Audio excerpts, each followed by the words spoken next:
Without question, Booker T. Washington was the single most well-known African American of his time and may have been the most celebrated black person in the entire world.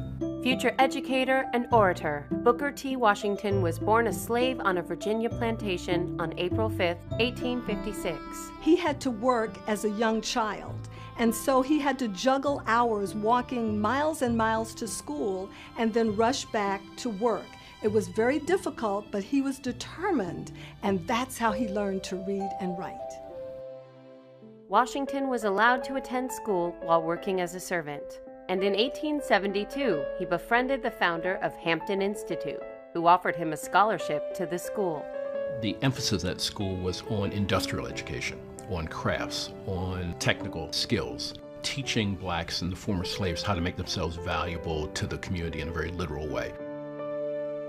Washington taught at Hampton before being appointed by General Samuel Armstrong to head the newly formed institute in Tuskegee in 1881. This was a groundbreaking endeavor because Armstrong trusted this young man to go to Alabama and create something basically out of nothing. During the post-Reconstruction period, tensions between African Americans and Southern whites were at a fever pitch. But as evidence of racial progress, Washington was asked to address a predominantly white audience at the 1895 Atlanta Expo. The speech turned Washington into a national figure. The Atlanta Compromise speech is viewed as controversial because he essentially said that politics was for mainstream society and the thing for African Americans was to be separate as the fingers on our hand and not involve ourselves with white society. Booker T. Washington saw that as a bargain that he had to strike.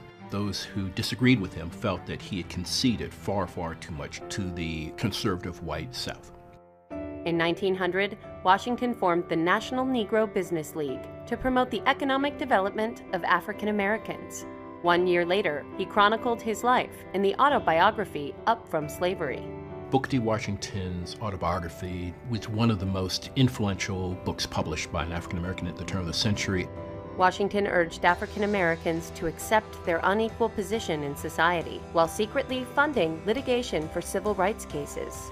In 1905, however, leaders such as W.E.B. Du Bois renounced Washington's philosophy and insisted upon full civil rights for all African Americans. There were people during Washington's time, and even now, who were very critical of Washington's racial politics. Washington was willing to trade political and voting rights for economic rights. And Du Bois and others said, that's too hard a bargain.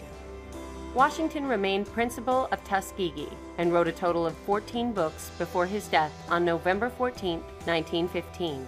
He was buried on the campus of Tuskegee University.